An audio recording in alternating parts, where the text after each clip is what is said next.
It is this one is my iPod, kind of iPod, no? But I can't really learn how it works completely. So to get a house, I mean, that you can afford. There's one that they saw. You know what? I don't know if I think want on to read it Craigslist for actually. $17.95. So you want to eat it? 3 bedroom, not bad. Do that at all. Yeah. No. That would be No. No, I don't want. I'm not gonna eat it. Excelsior. Yeah, but still, it's a house. That's the best See, part. thank you. Thank you. Thank you. Really, really. Oh, goodness. I mean, this bowl is this big. Yeah. How big? This big. It was just You ate the whole thing? half a crab, a dozen clams, dozen mussels, Oh my gosh, that would have been 3 shrimp. I counted. That's it? Yeah. But you had But crab. it had everything else in it. God, this great piece of whitefish. It's like, God, this is really good. So, what else is there? Caesar salad. Off the crutches. Yeah. Slowly but surely. Good evening, ladies and gentlemen. My name is Lucio. I'm an alcoholic, and Keep going. I'm a compulsive gambler, and I'm an addict. Hey, Lucio. And I'm glad to be here. Happy Halloween to everybody. Hey, happy Halloween.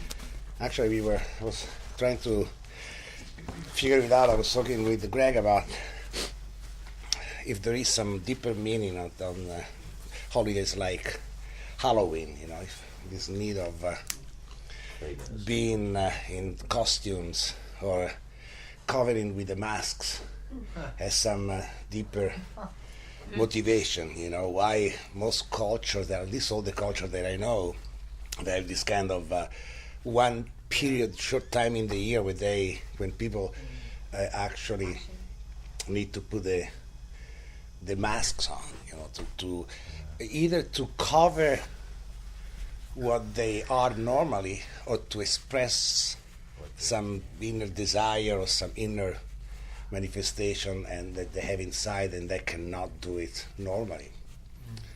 And actually, thinking about that could be one of the aspects of fear. Oh, that's a good thing. Yeah, well, in a way, yes. I was just saying about it. It is. I know one thing that wearing the mask. It was one of the most important tool that I had when I was a drunk or when I was a gambler. Either I was conscious of the fact that I was wearing the mask, that I was trying to be somebody else, or unconsciously I was just drinking and without understanding why, because I didn't feel comfortable in my own skin for what I was. And so even drinking and using and gambling in a way was a mask for me. It was a costume. I think Greg said, that was our costume, just trying to come to terms with a life that didn't make sense to me, with emotions that I couldn't understand or I didn't have the guts to face them. Anyway, for new people over here, this one is the fourth step workshop, and tonight is a special night, not because it is Halloween, but because the first week usually we talk about resentment, the second we talk about fears, the third we talk about the harm done to others and the sexual behavior, and the fourth week we make the recap, and today is the fifth week of the month, so it's a floating week. So probably we talk about everything, including Halloween. Now, last week actually we examine all the process from step 1 to 3, fourth, why we do it. If you don't mind, I would like just very briefly to Steve, right? Yeah. The importance of the fourth step as I see it. The first step is basically the beginning of a lifetime change of ourselves. During the fourth step, 1 to 3, basically we come to terms with our disease. We admit our powerlessness, the unmanageability of our life. Second, we come to believe that there is a power greater than ourselves that can restore us to this balanced way of thinking and living. And 3, we made these decisions to actually surrender, to put our life and our will to the care of this higher power. And I think this one is the first 3 steps. At this point, we have to take some action. And the first action that we take, according to the 12th step, is the 4th step, inventory. We take the fearless and searching moral inventory of ourselves. The goal of this inventory, in short, is to find out what we did, quote unquote, wrong and what we do wrong in our lives, and to help us to pinpoint those elements in our life that prevent us from actually seeing the fruits of the step 3. When we surrender to our higher power, in order to see the result of this surrender, the result of having somebody else that is much more powerful managing our lives, we need to clean all this garbage that we accumulated within ourselves that prevent us from this direct contact with our higher power. And this garbage that I call garbage, it's called in the book the wreckage of the past, is essentially a way of living and being that prevent us from maintaining this kind of contact with our higher power. It says in the big book that the root of our problems essentially are self-centeredness and selfishness. They are 2 products of the ego, of the self. And it says very clearly that be convinced that no life run on self-will can be successful, and being convinced that the self is what defeated us, we examine its most common manifestations. They are the resentments, fear, and then the behavior that produce harm to other people. The distinction that he makes is very clear and is very important, because we will talk a lot about the ego. And the self essentially is what has defeated us, is the ego that with which we identify, and therefore we leave all the consequences of the ego in its limitation. Essentially, we start to rely, and that is what the self-reliance issue that we have. We keep relying on the self, and so far, at least in our careers, it seems that relying on ourselves, we created just problem, more problem, and more problem. So that's why we go back to step 3 and we surrender. One of the side effects of working on step 4 is that going back into the past and seeing all the negative things that were created in our lives, we are reinforced in the conviction that we need step 3, that we need to surrender. Because basically when I went back and see all the disaster that I could produce every time that I tried to be in control of my life and to manage my life, I said, well, obviously I'm not a good manager. I've never been such a good manager myself, so this idea of surrendering to this higher power is absolutely a good one. I mean, the result can be only better.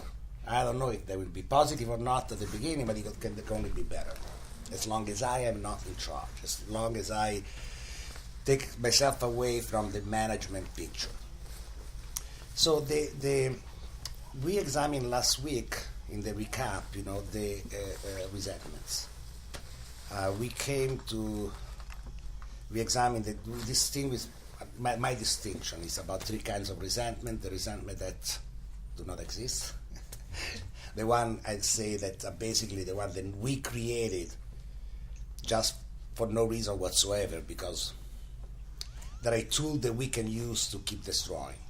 But once we examine the resentment, it's based on essentially on nothing, and so we can just get rid of it very easily. An example was traffic, driving, getting mad at someone for some stupid things on the street that obviously has no basis for a real resentment, but we still leave it as a resentment and we start to build on it, so we can get rid of those. The second group is the one where when we examine the part that we had, we realized that we had some part in the creation of the events that produce the resentments, and therefore we can just examine in the part, we start to come to terms with the fact that, well, it's not that we were just harmed for no reason. There was some reason. We did something. So it's much easier to reduce the effect and then come to term with those resentments. And then there is the third group of resentments. They are the one, what we call the ratios, whatever you say. The one that we think we are right to have it. That actually we have no part whatsoever in the events that created the harm to us. And a very clear example can be child abuse. If I was abused as a child, no matter how much I go looking for what part I had in that event, I have no part whatsoever. I was just the victim of absolute violence, of absolute brutality, whatever you want to say. I have all the reason of being angry and being resentful at the person or at the institution that caused me that harm. And we finally concluded that to keep the resentment is deadly. It is not a choice for us. Because as alcoholics, we know for sure that that kind of resentment will bring us back to drink, and drinking again, it might mean death for us, so it's a deadly issue. So if we keep the resentment, it's like, as we say, drinking the poison, hoping that the other person will die. I want to stay alive, so I cannot keep the resentment, and there is only one way I can get rid of it, and it is forgiveness. Forgiveness is something that doesn't come normal to most of us, and I do believe that forgiveness is a matter of practice. And actually, I heard today a quote that I was telling Greg in the car that suddenly struck me like very, very beautiful. I told fear to it, you know.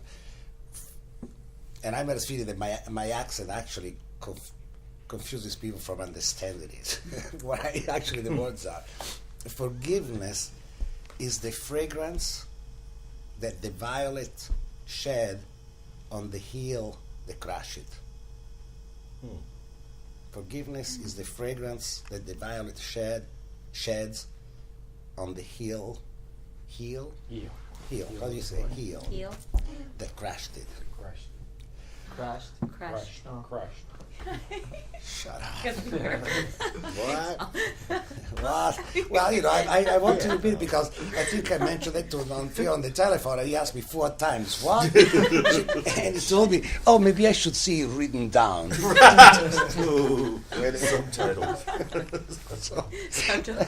Subtitles, yeah, exactly, you know, translation. I should have subtitles when I speak because so people can understand what I am saying. Anyway, I found that there is a beautiful quote. I think that is from Mark Twain. Because that is the answer, basically, that we have against an action that is been in the past or it can be in the present. There is an act of aggression, an act of violence, an act of violence, or we respond in a different way. We shed our fragrance of love, of compassion, of kindness to the other people. And that is essentially one of the principles that we learn, or we should learn, in AA. The answer to, and that is not my interpretation because you will find this concept over and over in different parts of the book. Essentially, compassion, open-mindedness, and love are the answer that we have to the people and to the world outside of us. And those are the principles we should apply in all aspects of our life. Okay, and that's what forgiveness is. We have to learn how to forgive. Not so much because we are saints or because we are good, beautiful people, just because we want to stay alive. As simple as that. Nothing more than that. If I want to remain alive, I have to learn how to forgive. And then as a byproduct, I discovered that forgiveness actually gave me a joy that I never experienced before. The ability to forgive is really produce certain changes produced within myself. But again, we have a little trick that we learn in AA that is part of a story that was on the, I think it is in this edition too, of this woman that had this deep resentment over her mother, and the only way that she could come over it after 20 something years of this resentment is to pray every day for the well-being of her mother, for praying every day for his higher power, her higher power, to give her the strength to forgive. And in the process of doing that every day, suddenly something changed, and actually forgiveness came. It's a matter of clicking. Why it works beats me. I have not the slightest idea why it works. I just know that it works because it worked for me and because it worked for the people that I've been around in this fellowship. Some of my sponsees had the little piece of paper where they had the name of the people that they really, really, really hated it. And every morning, as an assignment, they would just have to say a prayer and say, okay, God, here is Joseph, this asshole. Help me to forgive me. I wish him the best, And, oh, Mario, this bastard, I hate this guy, but please, God, help me to forgive this asshole again. Give him the best I can. And somehow, if you keep doing that, something keeps changing inside. My assumption is that once we are forced to face this anger every day in a consistent way, in the right perspective, in the right light, something actually dawned on us that, hello, there is nothing I can do to change the past, and keeping this is dangerous to me. I start to like myself, therefore I start to learn how to forgive other people because I want to enjoy what I have. And that is a process, and it works. So today we were supposed to talk about fear and this sexual behavior and the harm done to others. So we go back to Halloween and fear. Fear is mentioned several times in the big book. It actually, it says, it's amazing how this short word can really permeate every aspect of our life. And if you really think, well, it's true. I don't know for you guys, but I know that years ago, I used to wake up. It happened now too, but now the process is different. But if I remember waking up, first thing was just a matter of, okay, what is going to be wrong? That was my first reaction, just in opening the eyes. I was trying to remember if I went to sleep the night before or 3 nights before, or when I start to, what. But that was a different thing. So I know that as soon as I wake up, my immediate reaction was of anxiety. Something is going to be wrong. I did something that I will pay the consequences, or I will do something that I will screw up, so I will pay the consequences. That was my immediate reaction. And that was basically the tone that was set for my day. A day that usually was based on the fact that something is not going to be fine in my day. That is anxiety, or that was fear. There is I think and I agree with him, Paul, the guy that gave the other workshop, in my first AA sponsor, actually used to make the difference between fear and anxiety.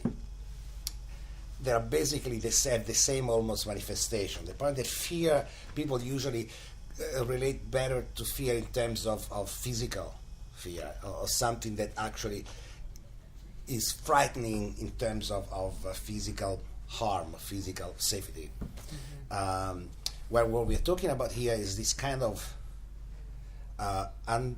undetermined, vague at time very precise, but most of the time it's very vague sense of anxiety that come just when confronting life, when confronting events. Where is this anxiety coming from?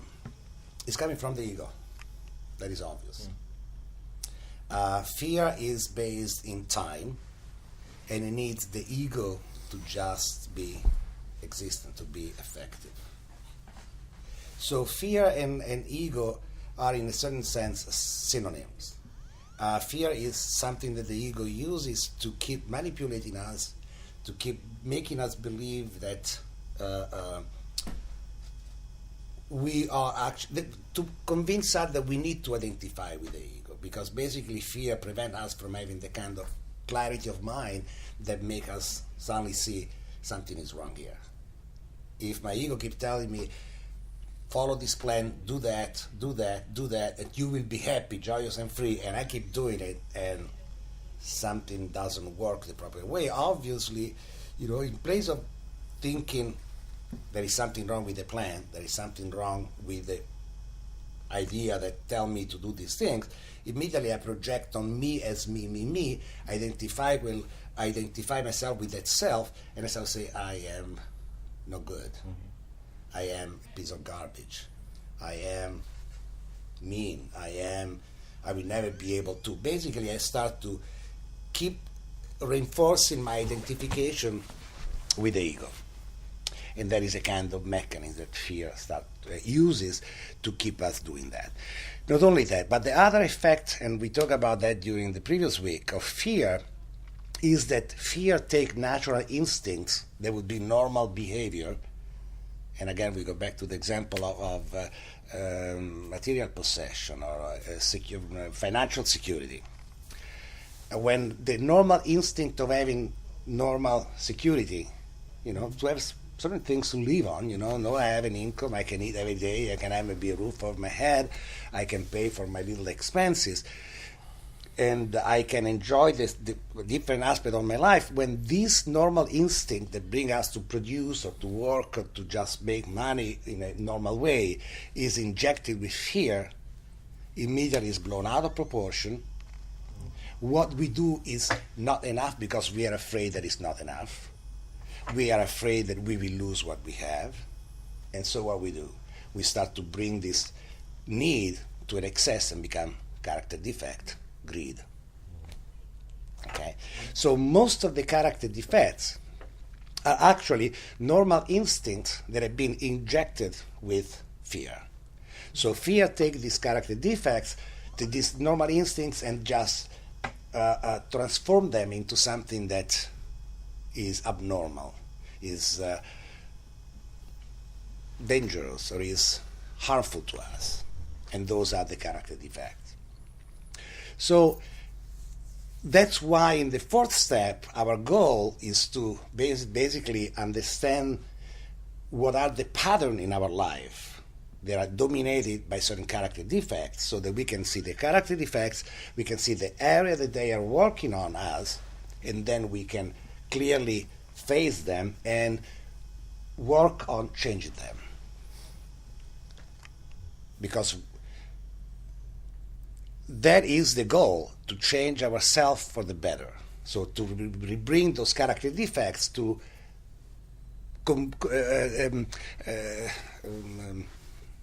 behavior that is actually not abnormal, is not dangerous, not harmful to us. Now, what happens is that we usually deal with the cause, with the effects of a certain cause. We always deal with in terms of changing things that happen or changing certain aspects without going back to the main root of what is the problem. We keep thinking that the problem are the manifestation of our behavior. In reality, there is something in our behavior that is deeper than that is the main cause. So we keep dealing and trying to deal with the effects, and we never tackle the cause. Once we know that we have the cause of most of our problems is fear, because it's fear that actually is creating those character defects that created those behavior that create those harmful effects on us, then we can go down and try to see how do we deal with fear. Why do I have this fear? And we realize that fear is centered, is housed in the ego. Okay? So the only answer that we have actually is we need to get rid of the ego. And how do we get rid of the ego? We surrender. We surrender to the higher power. But this act of surrender requires something that many of us do not have when we come to AA. That is faith. That's the only way that we can do, because let's put it in a way, in an abstract way, okay? Absurd, very extreme way. If I have absolute complete faith, okay, in a higher power, and this higher power is absolutely powerful and can do anything, anything, anything, and I have absolute faith, and I surrender and I put my life and my will in the care of this higher power, then I can sit down and say, nothing can happen to me. Fuck you off. You know, all of you. Nothing can hurt me. Why? Because I have this higher power that is protecting me. As simple as that. Now, that is the simple situation, okay? The fact is that most of the time I can say that when I'm lazy, you know, or when no big deals are coming on.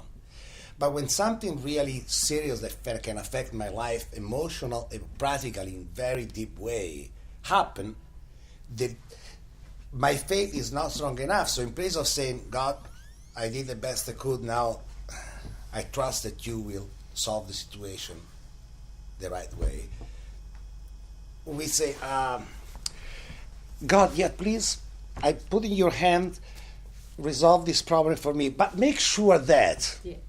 So we start to put conditions. Why? Because our faith is basically, somebody probably had this kind of experience before.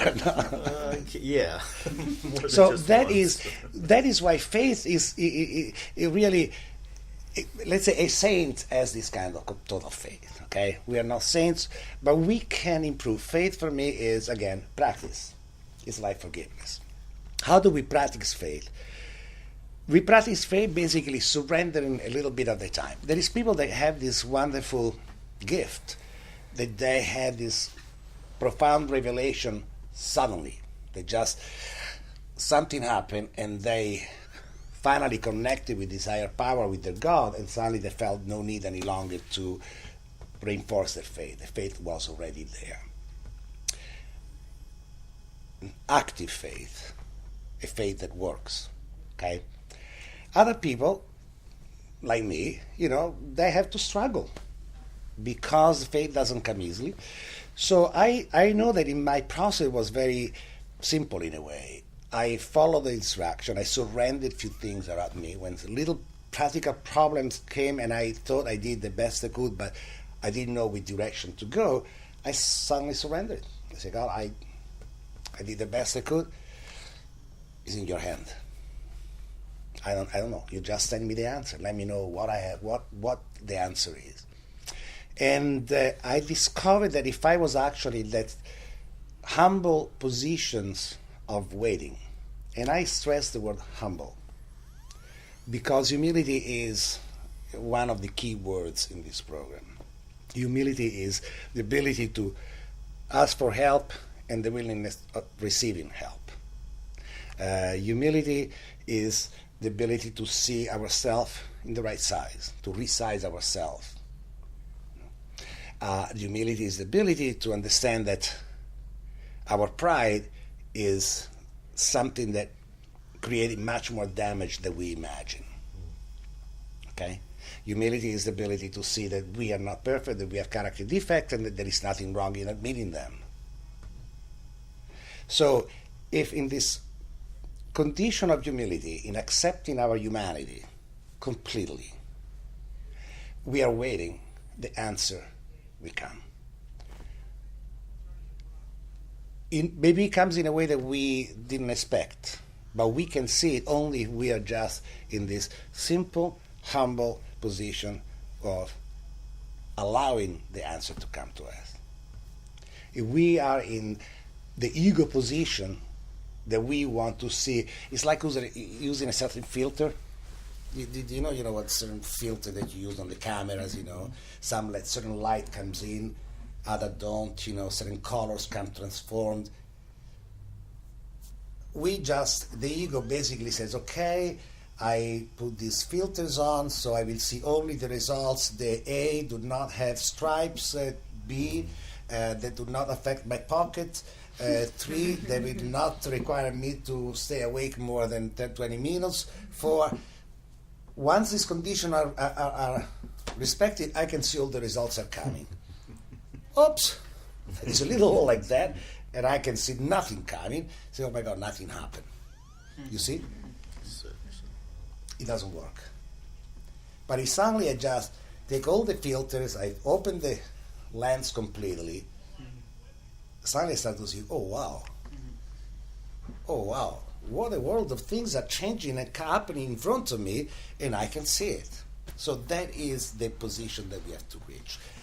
So faith basically works in this way. If we are able to slowly to open a little bit more, so that we can see the result keep coming, and that should reinforce our faith that the positive results are coming, that we will be taken care of for what we need.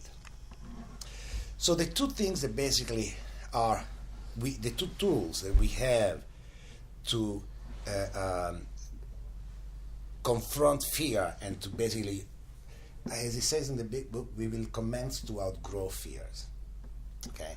It doesn't say we will just get rid of fears completely, it just says we will commence to outgrow fear. How do we commence to outgrow fear?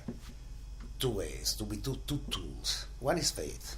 So the more we increase our faith, the more our fear will decrease. Okay? And the other tool that we have is action. Action.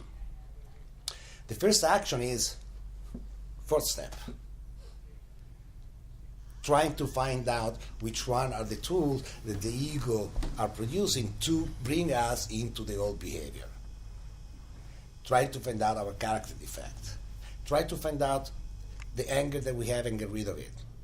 Try to find out the harm that we did to other people and to ourselves, and deal with the two main attacker, guilt and shame. Okay? Action means decision to make demands and make demands. Action means praying and meditating every day. Action means carrying the message to other colleague. Action means working with others. All these actions are the action that can help us to outgrow fear. Why? Because they give a very clear understanding how the ego is working to manipulate us in the first place. And that's why working with others is so important. That is why applying those principles in all our affairs is so important. Because in this way, we start to really clear the picture, the image, and we can see exactly how the ego is using those tools to reduce us into bondage. Third step prayer. Relieve me of the bondage of self. Because that's what it is. The self is just putting me in bondage because it's able to direct my action in a way that I would not like to have. And he did it for 50 years. I mean, so I have to admit, my ego was really a smart one. I had a very intelligent ego. I have to tell you that, guys, because he was able to fool me for over 50 years, and I kept believing it. Over 50 years, this ego was able to it. I can be proud of that, my ego was not like anybody's ego. My ego was a very intelligent one. He really was able to fuck me up for 50 years. Are you a Marxist ego? Huh? Yeah. Hey, my ego was better than yours. You fooled you for 19 years, mine for 54. So that is one of the aspects. And again, working with others, what we say usually in AA, you go, you say hi to a newcomer, and what do? You get out of yourself, essentially. And that's what action is. Action has different forms. The action can manifest itself in so many different aspects, but every single aspect of this action is necessary to help us to outgrow fear. Why? Because it helps us to just come to a better understanding of the ego, of the mechanism of the ego, and therefore to oppose the mechanism that the ego is using to keep us in bondage. And that is a kind of freedom that we can get. So free me of the bondage of self. And it is amazing, actually, and I'm sure those of you that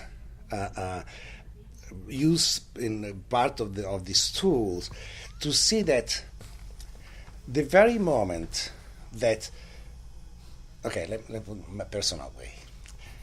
When I was able to finally come to terms with this concept and understand that really the ego was what really screwed me up, and I was able to let go of this ego, and suddenly I started to experience this sense of freedom that I never experienced before, keep growing, the freedom that keep growing. And the fear started to disappear, to just decrease. I discovered that as the more the fear decreased, the more my character defects start to dissipate. I realized that once I was free from certain form of anxiety, of strong anxiety, my way of behaving was reflecting a more balanced way of seeing the world. Basically, my character defects started to decrease. Some of them disappeared, and on others, I was able to actually perceive them right away. And that is the goal, actually, of the character defect. It's very difficult, even if we surrender and say, God, please, really, take away this good and bad on me and all the things. What is important, in my opinion, to be able to become aware of the character defect and the action that it produces. And once we have this awareness, what we need to do is to shorten the time between the moment that we become aware and the moment that we decided to stop the action that comes out. And suddenly we realized, for example, I was a compulsive liar. As a compulsive gambler, I had to be a compulsive liar. I had to lie. I had to lie because that is the only way that I could survive. So it became automatic for me to lie. And I'm lying now too. Right. See, that's what I mean. I don't believe you. I'm not a compulsive gambler. Now I'm confused. That's your ego. Am I compulsive gambler that is lying, or I'm lying about being a compulsive gambler? Okay, whatever. Totally irrelevant. What is important is that, I realize that at times, if confronted with a situation that makes me feel uncomfortable, immediately I have an answer that I didn't care if it was right or wrong, if it was the truth or not. I knew that the answer would took away from me the immediate danger of pain or whatever. So the lie would come out. Then I had to use all this dumb energy to keep remembering what did I tell to whom. And it became really intricate. My life was really a mess. Because, of course, if you put some drugs and some drinking on top of that, suddenly your wire gets totally a little bit, shaky, and they start to touch each other, they short circuit, and suddenly you say the wrong things to the wrong person because you remember that you tell them the wrong things. So big things happen. So, but the habit of lying instinctually when confronted with something was still there. In recovery, I discovered that I become aware right away of the fact that I lied. And then I would take action to correct the effects of the lie. And it was not easy, when you're bullshitting about something and then go to the person, listen to me, I told you that I did that, in reality is not true. It was not easy. It was not easy. But I discovered, discovered one thing, that when I made the efforts, took the action of actually going and say, I apologize, I embellished things, I lied about this. When I took that action, something changed within myself. And the next time I said, and then I was split second before I realized, fuck, I lied again. And so I could just make a joke and correct and say the truth. So basically the timing between my instinctual reaction, that was the old way of being, and the new way becomes shorter and shorter and shorter. And today I can say with a lot of peace in my mind that I catch my lie before it comes out. Once in a while, something might get out, but I catch it right away. And I discovered that this application of rigorous honesty actually is one of the key to peace and serenity. Mostly in my case because it gave me, I can use all the energy that I used to invest into keep track of what I was saying and lying to, into actually feeling at peace with myself. I can use that energy in observing the world outside. I can use those energy in paying attention to when another person is talking to me, to pay attention to the feeling of other people, to pay attention to other things. I don't have to pay attention to what I'm saying because I know now that almost automatically I say what I believe is the truth, and I try to say. Do you remember there were 3 gates? I don't know which kind of Sufi had the 3 gates of words. Every word that you say, everything that you say should pass 3 gates, okay? The first gate is this necessary? Basically, before you say something, think about if it is necessary that you say what you are going to say. If the answer is yes, it is necessary to say that, then you go to the second gate. Is this true? So you go and you just examine if actually there is truthful in what you say. And the third gate is this kind. And I guarantee you, if we start to implement the 3 gates to everything we say, our life will change dramatically. And I was telling you, there's been this kind of study about serotonin. Serotonin, right? So this chemical that pop up, that is produced in the brains to make us feel better, or less depressed or whatever, when something good happened to us. And it's been basically proven that people that receive an act of kindness, of random kindness, suddenly produce a very high level of serotonin. But what is even better is that the person that produced the act of kindness have even higher level of serotonin produced at that moment.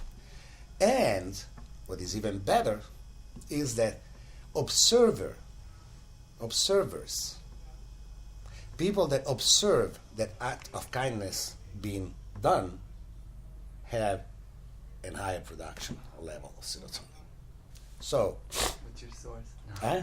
I said, what's your source? But it's okay. I'm kidding. What my source? I'm kidding. The Department of State, study number XP22375, And I'm not lying. Rumsfeld.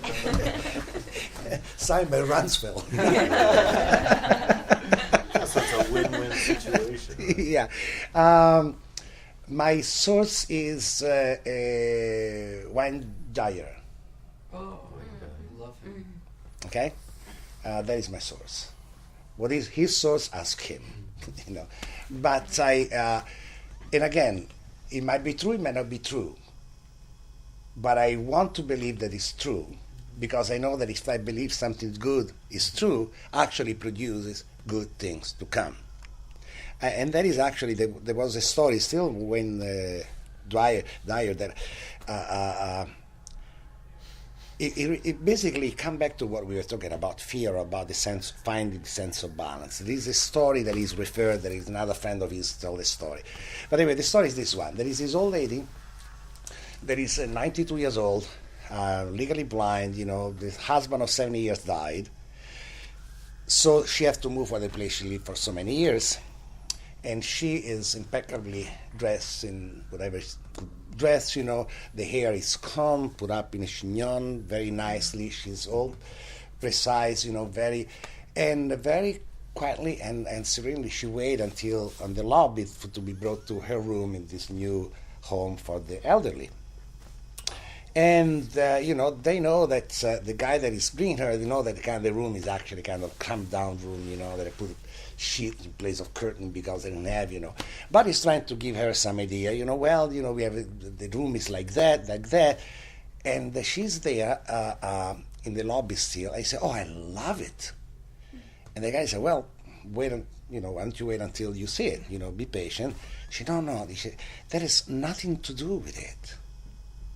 She said, if I think, that the arrangement of the furniture in the room can bring me happiness, I'm wrong. It's not how the furniture is arranged. It is how I arrange my mind. And that is actually what it is. Happiness comes ahead of the facts. We can prepare ourselves to be happy just claiming that we want to be happy. There is this positive reinforcement. It's like kindness. If kindness can help other people, can help us, and can help people that is watching, thinking in positive terms means we connect to a source that has been positive to us. That is the power that the positive thinking take the path of less resistance, as he says. And less resistance means resistance is everything that is negative in terms of the source, that is positive thinking, positive creation. So going around thinking, oh, gee, now that is so difficult for me. Example, I've been sick. And I would say, oh, I'm feeling lousy. Then I start to realize, wait a minute, that is not the way to go. So this morning I changed my line. I said, no, I'm doing absolutely fine. My body refuses to come along with me. It's a different position. And somehow I'm feeling better. Maybe I am better, I don't know. Maybe this aspirin, the vitamin C, Etna, ginger tea, all the things help. But I know that there is a different aspect. There is a force in being positive as there is a force in being kind. I do believe that very strongly, and that's what I do in my life, and that's what I try to invite other people to do with me in their life, particularly my sponsee. If you can produce kindness and compassion and love, you will have in result within yourself this kind of compassion and love. And that is the path of finding the sense of serenity of joy that I never had before. But that I can do if I am free of fear. And the only way I can be free of fear is if I have faith. And the only way that I can have faith is if I keep surrendering, if I keep just reinforcing this process. But the only way I can reinforce my process is if I'm clean inside. And I'm going to be clean if I do a fourth step. Once I do it, I work on that. I go 4, 5, 6, 7, 8, 9. I finish to make amends. 10 step. Every day I try to clean myself to make sure that I remain clean in this process. When I'm clean inside, step 11 is easy. That reinforces my faith with the meditation and the prayer. And when that is reinforced, then I can go with action that are positive. Then I can just be kind and nice and compassionate and enjoy it. Then I can apply those principles in all my affairs. We have about 7 minutes to talk about sex. So this one is fear. Now, the other aspect that we do in the first step is try to find out the harm that we did to other people. And one way that the big book treats this aspect is through the sexual behavior, because sex is an extremely important drive in our life. It is one of the instincts. in the life of a human being. It can be an instinct that have the final goal for procreation or for maintenance of the race or survival of the race or whatever you want to call it of the species, not the race. Sometimes it could be racist. Yeah. Survival of the species. And then it can be an act that produces pleasure. Anyway, sex is an important drive in our lives. So, and it is an essential component particularly at the time the book was written, of the family, of the nucleus, of the companionship, of the partnership with another person. And it is obvious that in our disease, as alcoholics, most of the harm that we do and we did, it was to the people we lived with, our family. And that was our main concern, how do we deal with that? And in the fourth column, that actually I think Steve has the little, I want to give it to him, if I have it.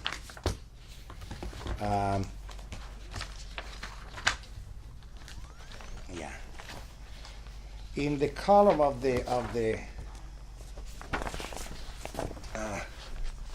this one is the fourth column inventory. This one, the character defect, the character assets, and I will briefly, just for you, I will tell you how we usually work on that. This one is the review of fears. You have all this. You don't have any of these? But mostly of the, but I give you, I have it.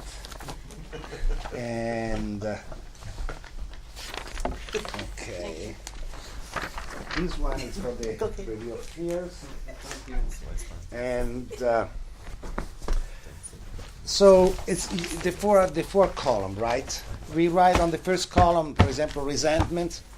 Then we write the cause, what happened, and then we start to see which aspect of our life, of our sexual instinct affected us.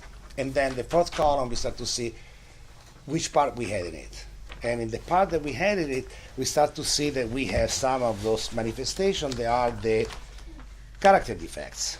So the way we work in this one, I hope you don't mind, just so because he was not there the other weeks, but basically once you, this column, defects, actually, in place of having solo these four, you can take the page, the other one, and put it like that.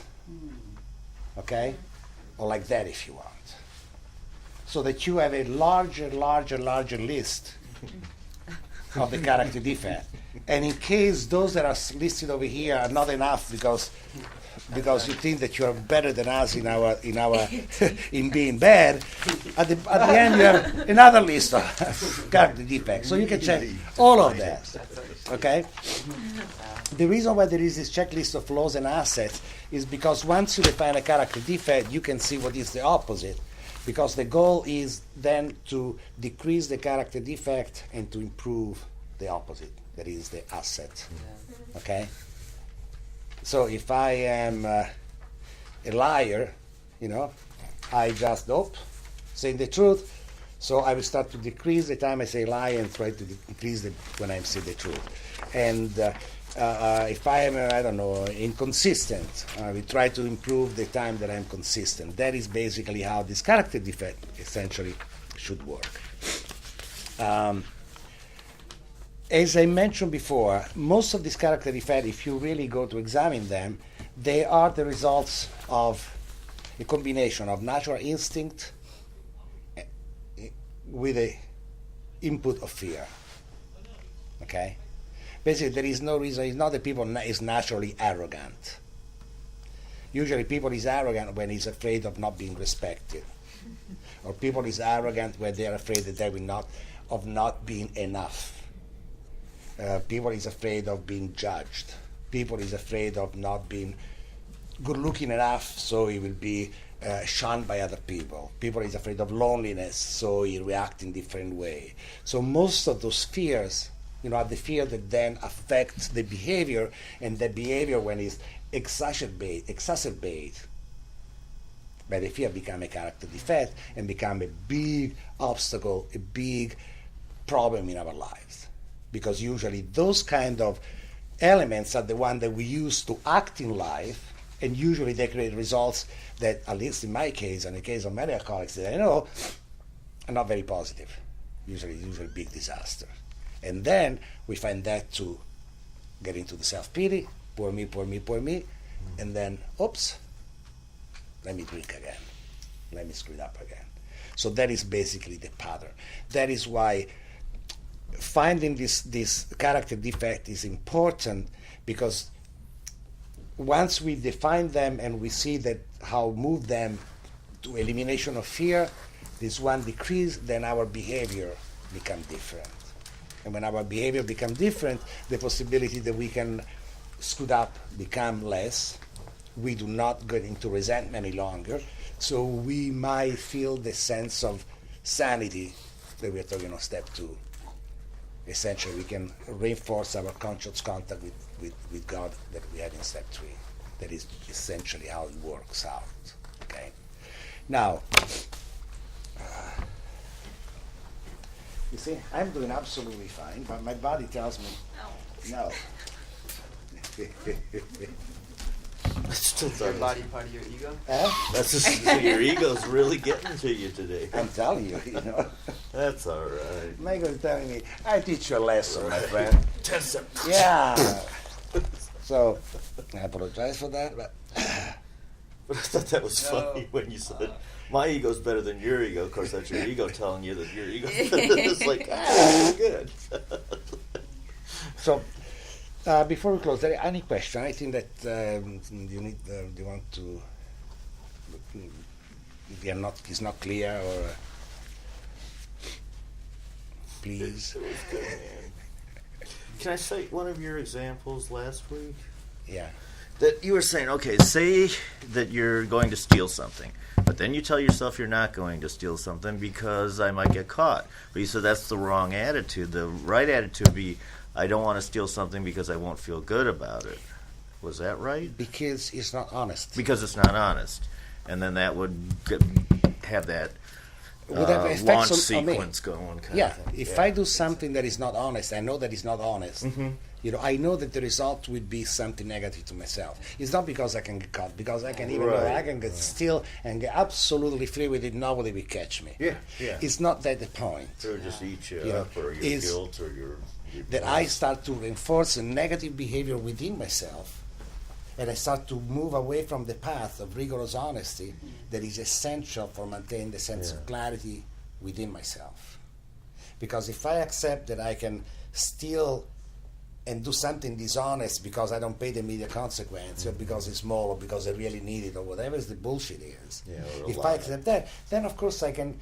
The ego will bring to rationalize and keep doing that dishonest behavior in other aspects, because well, okay, you did in that aspect, you see, it's not so bad. You can do in this one, Right, like lying. So I will start to become the judge of what is good to do something dishonest when it's not. And that's your That ego cannot be. saying, That is a kind of latitude that I cannot allow to myself. That's kind of taking back control of your own life, kind of thing. Basically, just being totally in control. Either I believe that what I feel is honest. I might be completely wrong in my feeling. Right. It's possible that I think is honest, in reality is not, or I think it is dishonest, in reality is not dishonest. That is totally irrelevant in itself.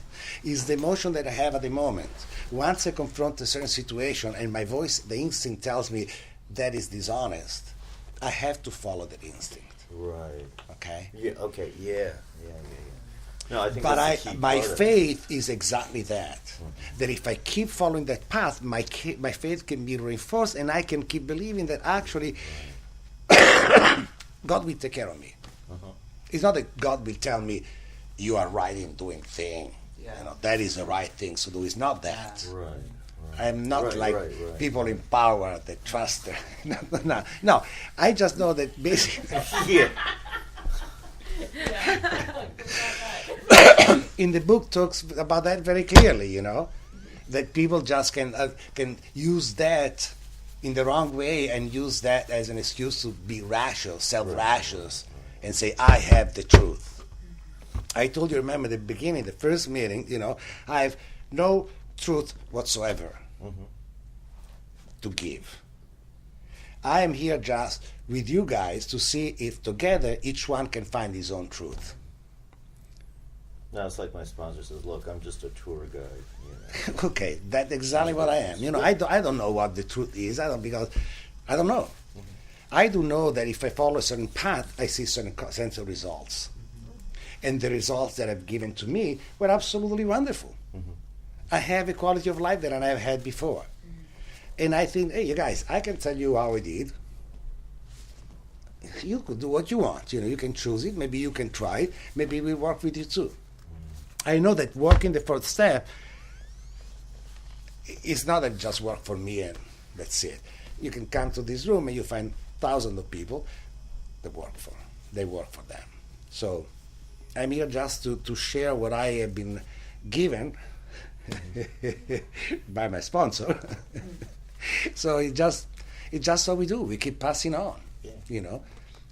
The same thing that we pass the little that we know, but the lot that we feel. Because I know that I know very little, but I know that my sense of love and emotions is something that it's far cry from what I was before. So that's what I can share with you.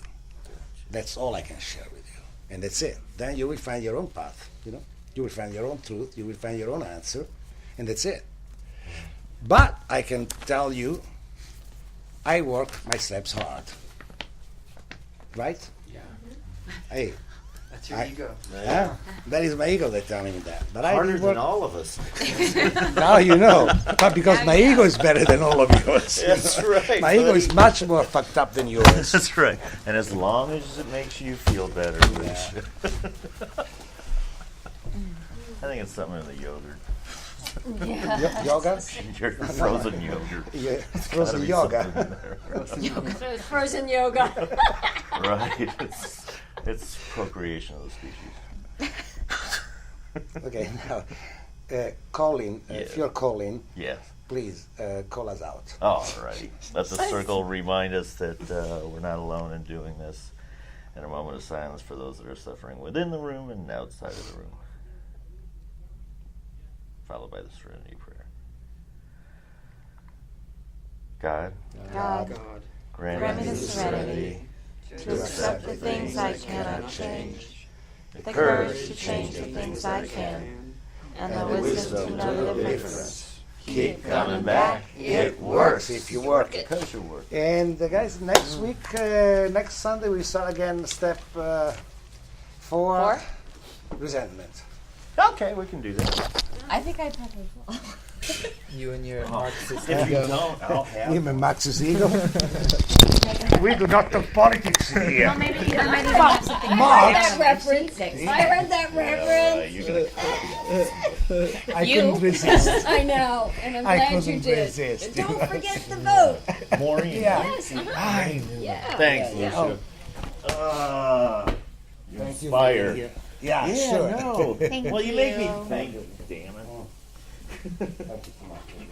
Particularly on a Halloween day.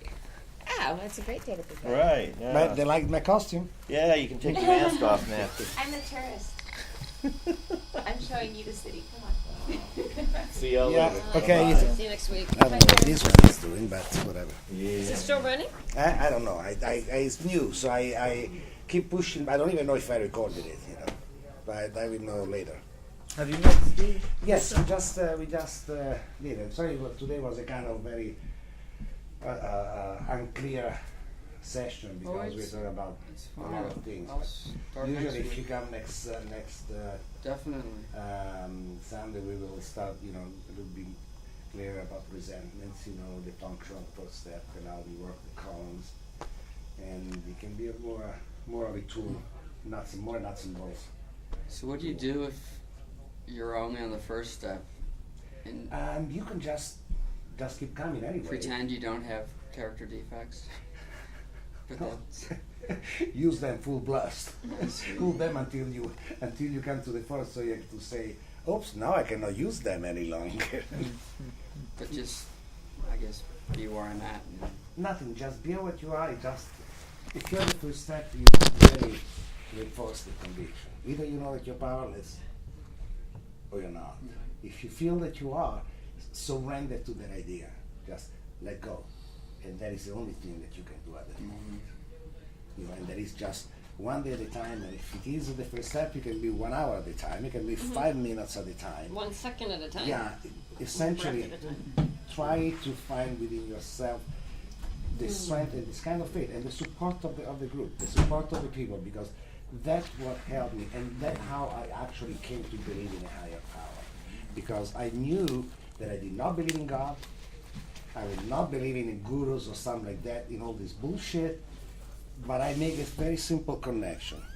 I was going to meeting once, twice, 3 times a day if I needed it, and I didn't drink. I didn't gamble, I didn't use. I know that when I was on my own, and how many times I tried, I kept going back into drink, to using, to gamble. So I How are started to things realize Pretty good. there is Yeah. has to be a connection. How's your If painful? I keep sticking to this It's point, okay. you It's know, keep being still meeting, a calling little painful, people, but it's all right. hanging, and What I didn't- movements hurt you? For example, No, I I think, just oh, want nobody twisted a invited certain me way. for It's a coffee sprain. after the Hey, meeting. heal slowly. How about you? It's, And I was I mean, getting I'm so grateful. This It's a is lot like better a the last glass. few days. I've been wearing Oh, shoes like that haven't been the best, so it's Yes! gotten a little sore, but You guys, hey guys, A lot better. where are you going? Yeah. yeah. And it's all Because it's gonna that be- is how you start to break. It is, the it is. sense. It takes They a long have to time ask though, me. you know?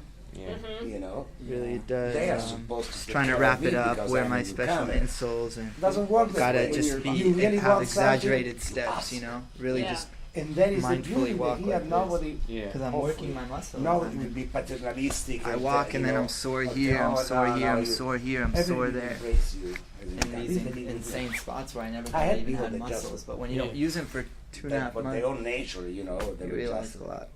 How's your buy wife and your start kid to in learn school right away, going? you know?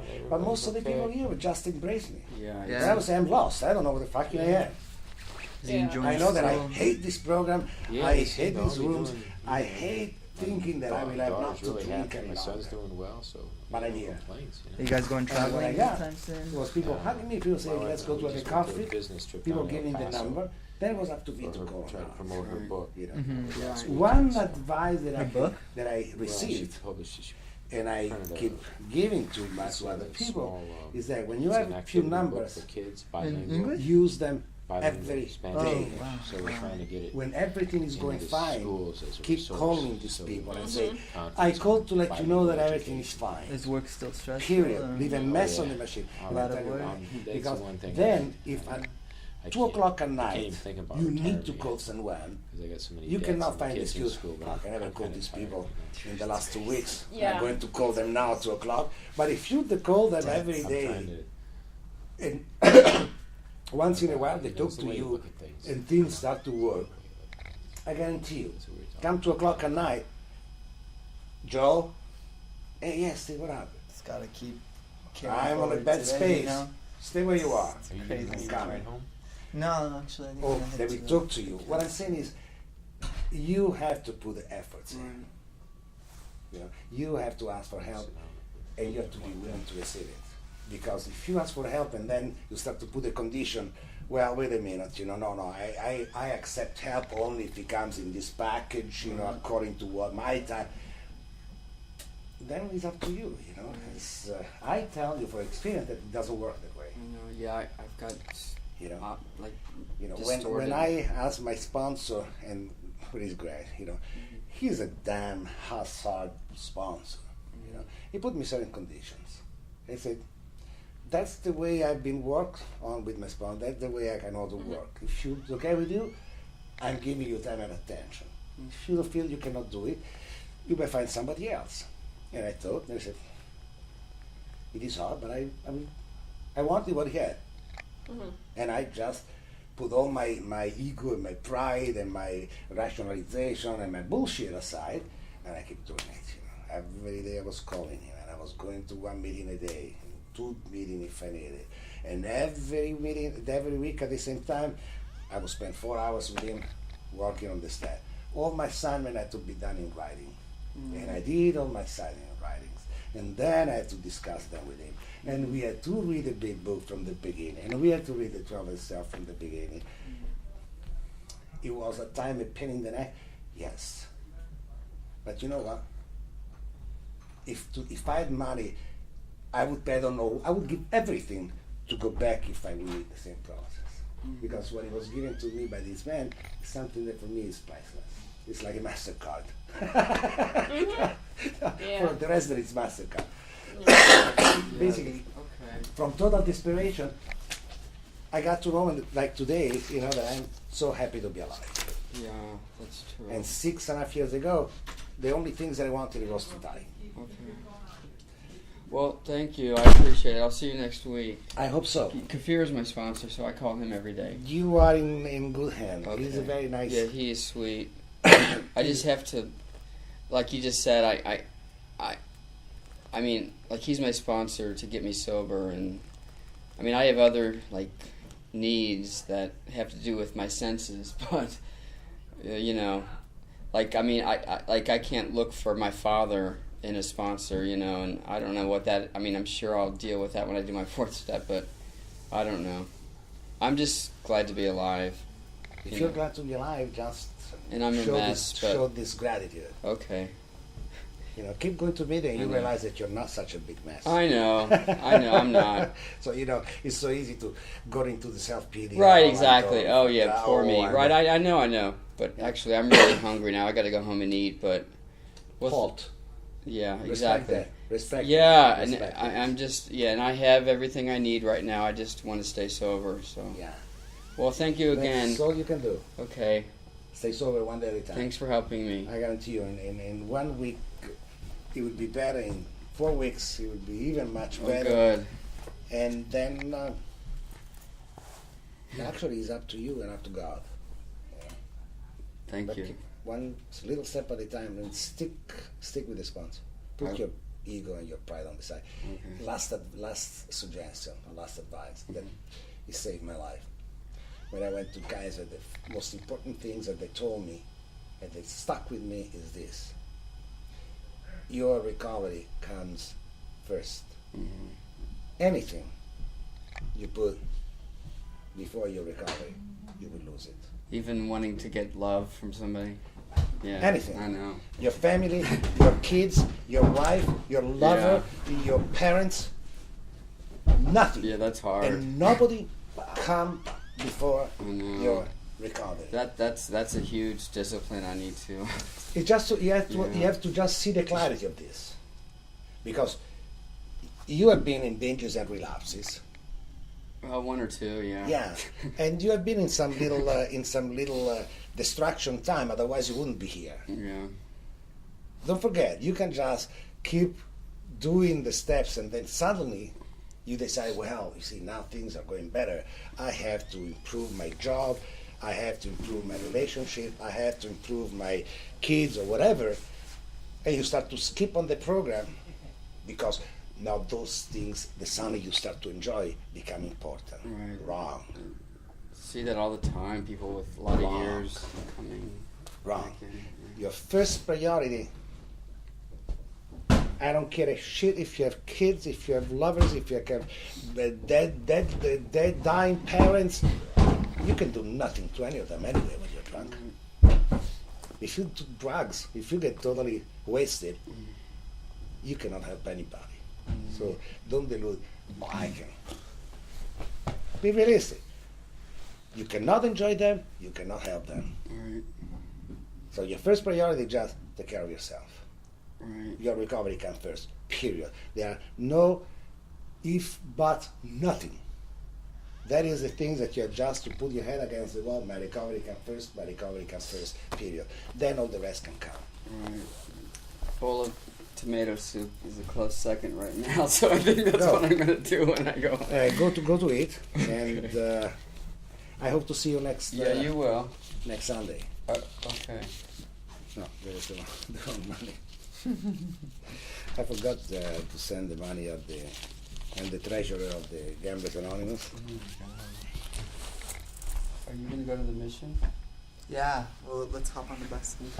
Well, okay, how do you let me turn these things? I don't know how to turn these on. Lucio. You need to Yeah. talk. Oh. My friend. Hey. What's going on? And I'm trying to figure out how to stop these things.